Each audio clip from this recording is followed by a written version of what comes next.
Paul Newman will always be remembered for his unforgettable blue eyes and legendary film roles. His career was filled with iconic performances and accolades, but behind the scenes, he faced a personal tragedy that left him with deep regret. The loss of a loved one profoundly impacted him, driving him to reflect on his life and choices. This heart-wrenching experience led Newman to dedicate himself to charitable causes, hoping to make a positive difference. Let's get into the heartbreaking story behind Paul Newman's greatest regret and how it transformed his legacy. Paul Newman, the iconic actor with the piercing blue eyes, was born on January 26, 1925, in Cleveland Heights, Ohio, and grew up in the neighboring Shaker Heights. He was the second son of Teresa Garth and Arthur Sigmund Newman, Sr. His mother was a Christian Scientist who worked in his father's sporting goods store, while his father was Jewish, his family having emigrated from Hungary and Poland. This diverse cultural background would later influence Newman's worldview and inform his philanthropic endeavors. Newman's interest in the performing arts emerged early in his life. At the age of 7, he took his first steps on stage as the court jester in a school production of Robin Hood. This early taste of the limelight sparked a passion that would only grow stronger over time. At 10, he continued to hone his acting skills at the Cleveland Playhouse, participating in a production of St. George and the Dragon and becoming a notable alumnus of their Curtain Pullers Children's Theater program. After graduating from Shaker Heights High School in 1943, Newman briefly attended Ohio University, where he was initiated into the Phi Kappa Tau fraternity. However, his college education was interrupted by the outbreak of World War II, which would significantly alter the course of his life. During World War II, Paul Newman served in the United States Navy in the Pacific Theater. Initially, he enrolled in the prestigious Navy V-12 pilot training program at Yale University, aspiring to become a pilot. However, his aspirations were cut short when he was diagnosed with color blindness during his physical examination. Newman later clarified that the issue was more complex than simple color blindness, stating that he struggled with the mathematical aspects required for piloting.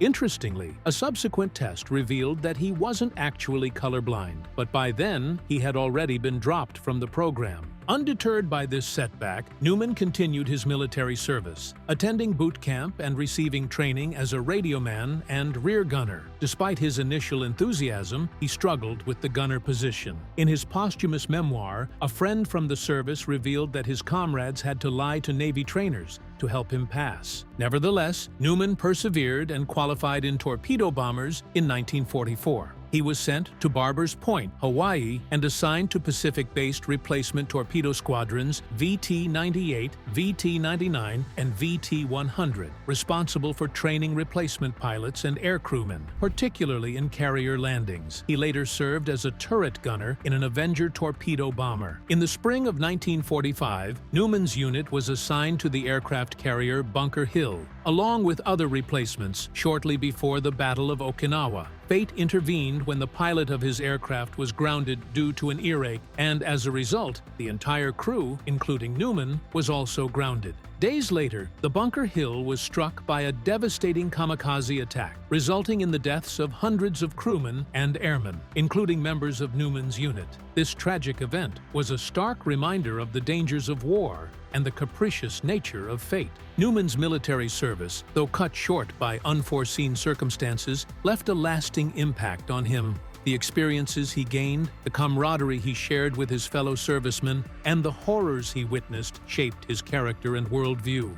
In a 2011 interview, screenwriter Stuart Stern revealed that Paul Newman drew upon a traumatic incident from his Navy years to authentically portray his character's emotional turmoil in the 1956 film The Rack. Newman recalled witnessing the horrific death of his best friend on an aircraft carrier, who was tragically sliced apart by a plane's propeller. This harrowing experience became a powerful emotional trigger for Newman, allowing him to tap into the depths of his character's pain and trauma. After the war, Newman resumed his education, completing his Bachelor of Arts degree in drama and economics at Kenyon College in Ohio in 1949. This academic foundation laid the groundwork for his future acting career, providing him with a theoretical understanding of both the dramatic arts and the economic realities of the entertainment industry. Following his graduation, Newman immersed himself in the world of theater, joining various summer stock companies, including the Belfry Players in Wisconsin and the Woodstock Players in Illinois. These experiences allowed him to hone his acting skills and gain practical experience on stage. He furthered his training by attending the Yale School of Drama for a year before moving to New York City to study under the renowned acting coach Lee Strasberg at the Actors Studio. Initially hesitant to leave New York for Hollywood, Newman was concerned about the potential distractions and lack of opportunities for serious study. However, he eventually made the move to California with his first wife, Jackie Witta, settling in the St. George section of Staten Island. This decision would prove pivotal for his career, opening doors to numerous opportunities in film and television. Paul Newman's foray into the entertainment world began in 1953 with his Broadway debut in William Inge's Picnic, sharing the stage with the talented Kim Stanley. It was during this production that he first encountered Joanne Woodward, an understudy who would later become his wife. Newman's stage presence continued to grow, leading to his appearance in the original Broadway production of The Desperate Hours in 1955 and later Sweet Bird of Youth in 1959, alongside Geraldine Page, a role he would reprise in the film adaptation 3 years later. Alongside his theatrical pursuits, Newman began exploring opportunities in television. His first credited role was in a 1952 episode of Tales of Tomorrow, titled Ice from Space. He also made 2 appearances on CBS's anthology series Appointment with Adventure in the mid-1950s. In 1954, Newman participated in a screen test with James Dean for the film East of Eden. While Dean was chosen for the role of Cal Trask, Newman was not selected for the part of Cal's twin brother, Aaron. However, fate intervened when Dean tragically died in a car accident, opening up new opportunities for Newman. As a last-minute replacement for Dean, Newman co-starred with Eva Marie Saint and Frank Sinatra in a live color television broadcast of Our Town, a musical adaptation of Thornton Wilder's play. This high-profile performance showcased Newman's talent and versatility, paving the way for further success. After Dean's death, Newman also took over the role of a boxer in a television adaptation of Hemingway's The Battler, a performance that proved to be his breakthrough moment. This led to his casting as Rocky Graziano in the 1956 film Somebody Up There Likes Me, a role that solidified his status as a leading man in Hollywood. The connection to James Dean continued to influence Newman's career. He was cast as Billy the Kid in The Left-Handed Gun, a role originally intended for Dean. Additionally, Dean had been initially slated to play Rocky Graziano in Somebody Up There Likes Me, but his untimely death paved the way for Newman to take on the role and achieve critical acclaim. Paul Newman's initial project into Hollywood began with The Silver Chalice in 1954. However, this film proved to be a commercial disappointment, and Newman himself expressed his disdain for the project later in his career. The year 1956 marked a turning point in Newman's career. His portrayal of the boxer Rocky Graziano in Robert Wise's biographical film Somebody Up There Likes Me garnered widespread acclaim and attention. This role showcased Newman's acting prowess and his ability to embody complex characters, establishing him as a rising star in the industry. In the same year, Newman starred in Arnold Lavin's The Rack, further solidifying his reputation as a versatile and compelling actor. He continued his collaboration with director Robert Wise in 1957, appearing in the film Until They Sail, followed by a role in Michael Curtis's The Helen Morgan Story. That same year, 1958 marked a significant year for Newman, both professionally and personally. He starred opposite Elizabeth Taylor in the critically acclaimed film Cat on a Hot Tin Roof, a box office success that earned him his first Academy Award nomination. During the production of The Long, Hot Summer in 1957, Newman rekindled his romance with Joanne Woodward, whom he had met 4 years earlier while working on Picnic. This reconnection would blossom into a lifelong partnership as they married in 1958 and went on to star in 16 films together. The couple's undeniable chemistry both on and off-screen captivated audiences and made them one of Hollywood's most beloved couples. Newman's performance in The Long, Hot Summer earned him the Best Actor award at the 1958 Cannes Film Festival, further solidifying his status as a leading man and a force to be reckoned with in the film industry. Paul Newman's star continued to rise in 1959 with his role in The Young Philadelphians, a drama directed by Vincent Sherman and co-starring Barbara Rush, Robert Vaughn, and Alexis Smith. In the same year, he shared the screen with his wife, Joanne Woodward, in the comedy Rally Round the Flag Boys. The following year, Newman starred in the epic historical drama Exodus, further showcasing his versatility as an actor. He also appeared alongside Woodward in From the Terrace, marking their second collaboration on screen. 1961 proved to be a pivotal year for Newman's career. He starred in Robert Rossen's The Hustler, a critically acclaimed film based on Walter Tevis's novel. The story follows Fast Eddie Felson, a small-time pool hustler played by Newman, as he challenges a legendary player portrayed by Jackie Gleason. The film was a box office success and earned Newman a British Academy Film and Television Arts Award, an Argentinian Film Festival Award, and an Academy Award nomination for Best Actor. Critics lauded his performance, with Stanley Kaufman of The New Republic praising him as first-rate. Newman and Woodward continued to collaborate on screen, starring together in Paris Blues in the same year. His career momentum continued into the 1960s, with notable roles in films like HUD, 1963, which earned him another Academy Award nomination for Best Actor, and A New Kind of Love, 1963, where he once again shared the screen with Woodward. In 1966, Newman starred in two vastly different films, Alfred Hitchcock's Cold War thriller Torn Curtain and the private eye thriller Harper, based on Ross MacDonald's novel. In 1967, Paul Newman continued his string of successful roles with Martin Ritt's Hombre. The film, a Western with a complex and morally ambiguous protagonist, was met with critical acclaim, further solidifying Newman's reputation as a leading man capable of tackling challenging roles. The same year, Newman starred in Stuart Rosenberg's Cool Hand Luke, a prison drama that would become one of his most iconic films. Newman's portrayal of Luke, a rebellious inmate who refuses to conform to the system, resonated with audiences and critics alike. The film earned Newman an Academy Award nomination for Best Actor and was later recognized by the United States Library of Congress for its cultural, historical, and aesthetic significance. Critic Roger Ebert praised Newman's performance, noting that Luke was the first Newman character to fully understand himself and challenge societal expectations of heroism. In 1968, Newman stepped behind the camera to direct Rachel, Rachel, starring his wife Joanne Woodward. Based on Margaret Lawrence's novel A Jest of God, the film explored the life of a lonely schoolteacher yearning for love and connection. Initially hesitant to direct the project, Newman changed his mind when Woodward couldn't find another suitable director. The film was a critical success, earning 4 Academy Award nominations, including Best Picture, and winning 2 Golden Globes, including Best Director for Newman. Continuing their successful on-screen partnership, Newman and Woodward co-starred in James Goldstone's car racing film Winning in 1969. The film, which depicted the intense world of professional racing, was a box office hit, becoming one of the highest-grossing films of the year in the United States.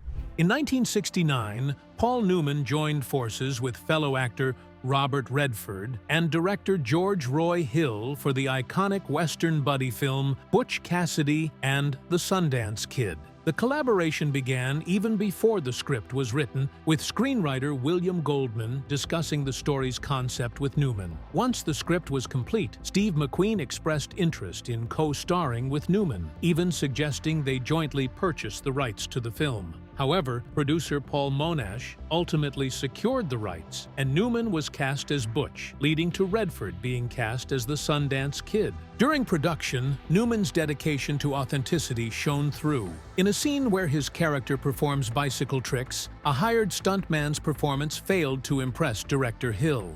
Newman, determined to get the shot right, took matters into his own hands and performed the tricks himself, showcasing his athleticism and commitment to the role. He also collaborated with Goldman to develop the film's memorable musical interlude. Butch Cassidy and the Sundance Kid became a massive box office hit, grossing over $15 million and ranking as the fourth highest-grossing film of the year. It received critical acclaim, earning an Academy Award nomination for Best Picture and winning several other accolades. The film's success further solidified Newman's status as a leading man and showcased his ability to captivate audiences with his charm and charisma. In the same year, Newman co-founded First Artists Production Company with Barbra Streisand and Sidney Poitier. This venture aimed to empower actors by allowing them to secure properties and develop film projects for themselves, giving them greater creative control and autonomy in their careers. 1970 saw Newman take on the roles of producer and actor in Stuart Rosenberg's Woosa, based on Robert Stone's novel A Hall of Mirrors. Although the film was a commercial and critical failure, Newman later referred to it as the most significant film I've ever made and the best, highlighting his personal connection to the project. In 1971, Newman embarked on a new challenge, directing and starring in Sometimes a Great Notion, an adaptation of Ken Kesey's novel. While several directors were considered, Newman initially took the helm. However, due to creative differences and a broken ankle he sustained during filming, Richard A. Cola was brought on to direct. After 5 weeks, Cola left due to further disagreements and a required throat operation, prompting Newman to step back into the director's role despite his injury. In 1971, Newman embarked on a new project, hosting Once Upon a Wheel, a made-for-TV documentary directed by David Winters. Initially hesitant due to his aversion to television, Newman was eventually convinced by Winters' vision for the project. The documentary, a passion project for the race car enthusiast Newman, allowed him to explore his love for the sport and delve into the world of professional racing. Newman's dedication to the project was evident in his willingness to forego higher-paying acting gigs to focus on Once Upon a Wheel. He even worked closely with his driving instructor, Bob Bondurant, who appeared in the film, to improve his skills behind the wheel. The documentary marked Newman's return to television after a decade-long hiatus and his first time as the lead in a television program. Upon reviewing the footage, Newman was so impressed that he suggested adding additional material to create a theatrical version for worldwide distribution. The documentary was well received by critics, who praised its direction, pacing, cinematography, music, and human interest stories. In 1972, Newman's production company, First Artists, released Pocket Money and The Life and Times of Judge Roy Bean.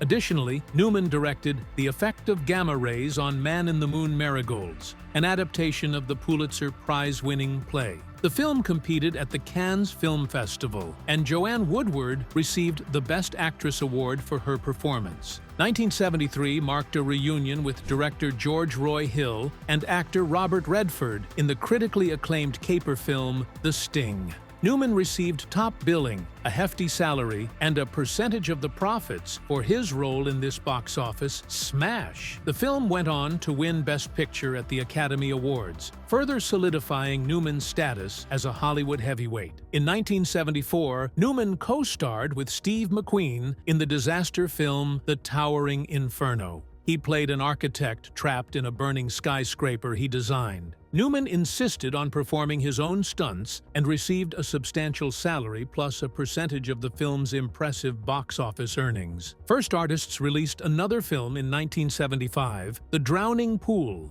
a sequel to Harper, in which Woodward also appeared. Newman reunited with director Hill in 1977 for the sports comedy Slap Shot. The film initially received mixed reviews due to its coarse language, but later gained cult status through home video and cable showings. In 1980, Paul Newman expanded his creative repertoire by directing the television adaptation of the Pulitzer Prize-winning play The Shadow Box. This marked a new chapter in his career, demonstrating his talent behind the camera in addition to his acting prowess. The following year, Newman starred in Sidney Pollack's Absence of Malice, a legal thriller that explored the ethical dilemmas of journalism. His portrayal of a man wrongly accused of murder garnered critical acclaim, further solidifying his reputation as a versatile and accomplished actor. In 1982, Newman collaborated with director Sidney Lumet on the legal drama The Verdict. His performance as a down-on-his-luck lawyer seeking redemption earned him an Academy Award nomination for Best Actor. The film itself was also nominated for Best Picture, highlighting Newman's ability to choose and excel in critically acclaimed projects. Newman continued to explore both acting and directing, starring in and directing Harry and Son in 1984. This film, a personal project for Newman, explored the complex relationship between a father and son,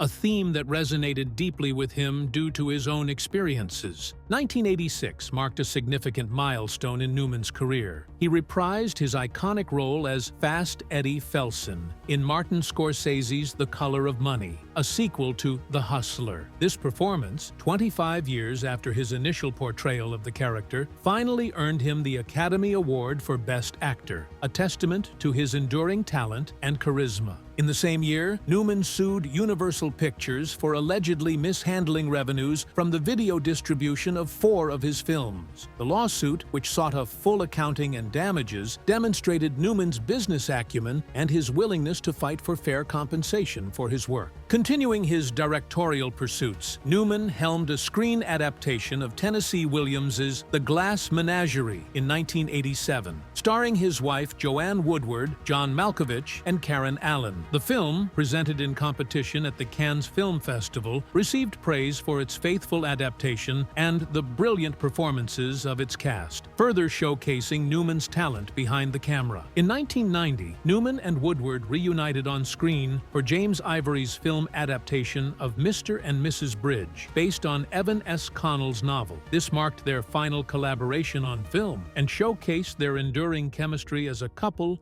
and acting duo. Newman's career continued into the 1990s with roles in the Coen brothers' comedy The Hudsucker Proxy and Robert Benton's Nobody's Fool, for which he received another Academy Award nomination for Best Actor. In 2003, Paul Newman graced the Broadway stage once again, taking on the role of the stage manager in a revival of Thornton Wilder's Our Town. His performance earned him a Tony Award nomination for Best Actor in a Play. The production was also filmed and aired on PBS and Showtime, garnering Newman an Emmy nomination for Outstanding Lead Actor in a miniseries or TV movie. This marked a return to his theatrical roots and showcased his enduring talent on stage. Newman's final live-action film appearance was in Sam Mendes' 2002 crime drama, Road to Perdition. He portrayed a conflicted mob boss opposite Tom Hanks, Jude Law, and Stanley Tucci, delivering a powerful performance that earned him an Academy Award nomination for Best Supporting Actor. This role, marked by its complexity and depth, served as a fitting conclusion to his illustrious film career. While he retired from live-action acting, Newman continued to contribute his voice to films. His final role in a major feature film was as the voice of Doc Hudson, a retired race car, in Pixar's animated film Cars. This marked a departure from his usual roles, showcasing his versatility and willingness to embrace new challenges. Even after his passing, his voice was featured in Cars 3 through the use of archival recordings, ensuring his legacy lived on. Newman's last live-action appearance came in 2005 with the HBO miniseries Empire Falls, based on Richard Russo's Pulitzer Prize-winning novel. His portrayal of the protagonist's dissolute father earned him a Golden Globe Award for Best Supporting Actor and a Primetime Emmy Award for Outstanding Supporting Actor in a limited or anthology series or movie. In May 2007, Newman officially announced his retirement from acting, citing a decline in his memory, confidence, and creativity. However, he briefly emerged from retirement to narrate 2 documentaries: Dale, about the life of NASCAR driver Dale Earnhardt, and The Meerkats, which became his final film role. Paul Newman's striking blue eyes were legendary, considered the most famous in film history. However, Newman himself had a complex relationship with his eye-catching feature. He often wore sunglasses in public, hoping people would recognize him for his talent rather than his looks. While he may have resented being reduced to his physical appearance, his piercing gaze undoubtedly played a role in his success, both in attracting audiences and in his personal life. Despite his undeniable charm and good looks, Newman was married only twice. His first marriage to Jackie Witt lasted from 1949 to 1958 and produced 3 children: Scott, Susan, and Stephanie. In August 1952, amidst the sweltering heat of New York City, Joanne Woodward, a budding 22-year-old actress, sought refuge from the sun and found herself in her agent's office. Little did she know that this encounter would mark the beginning of a lifelong journey with another aspiring actor, the 27-year-old Paul Newman. Newman, with his impeccable seersucker suit and captivating blue eyes, made quite the impression on Woodward, though not necessarily a favorable one at first. Recalling their first meeting, Woodward humorously remarked that he looked like an ad for an ice cream soda, and she thought it was disgusting. Despite Woodward's initial reaction, fate had more in store for them. They soon found themselves cast together in the production of Picnic, a new stage show later that year. Newman, charmed by Woodward's modernity and independence, embarked on a journey to win her over. Reflecting on their early days in Sean Levy's biography, Paul Newman, A Life, Newman admitted she was modern and independent, while he was shy and a bit conservative. It took him a long time to persuade her that he wasn't as dull as he looked. As their connection deepened, any doubts about Newman's appearance or perceived dullness dissipated, replaced by a profound mutual appreciation and affection. Their connection was so evident that even Jackie Witt recognized their bond and granted Newman a divorce. As Paul Newman gracefully transitioned through his 40s, maintaining his allure as a Hollywood heartthrob, Joanne Woodward faced hurdles in her career progression due to the industry's emphasis on youth and beauty. This disparity in their professional paths fueled rumors of marital discord and instability, prompting the couple to take a proactive stance to silence the whispers. In 1969, Newman and Woodward took out a full-page advertisement in the Los Angeles Times, publicly affirming their love and commitment to each other. This grand gesture served as a powerful counter-narrative to the gossip and speculation surrounding their marriage. Newman and Woodward's marriage was a long and enduring one, lasting until Newman's death in 2008. They had 3 daughters together: Nell, Lissy, and Clea. Despite their successful union, Newman once confessed that he hadn't initially desired fatherhood, but felt it was the natural progression after marriage. He even admitted that he wouldn't have wanted to be one of his own children, suggesting a complex relationship with the role of fatherhood. Newman's children from his first marriage faced their own unique challenges. They struggled to adjust to their new blended family and often felt overshadowed by their famous father. Friends they brought home seemed more interested in meeting Paul Newman than in connecting with them. However, despite these hurdles, the Newman girls eventually found their footing in the entertainment industry, carving out their own paths. Susan, one of Paul Newman and Jackie Witt's children, followed her father's philanthropic path and became a documentary filmmaker. She also dabbled in acting, appearing in films like I Wanna Hold Your Hand in 1978. However, her brother, Scott, faced a more challenging path. Alan Scott Newman, the eldest of the 3 children, initially showed promise as an actor, appearing in films like The Towering Inferno, The Great Waldo Pepper, and SWAT. Despite these early successes, Scott struggled with addiction and personal demons. Tragically, his life was cut short in 1978 at the age of 28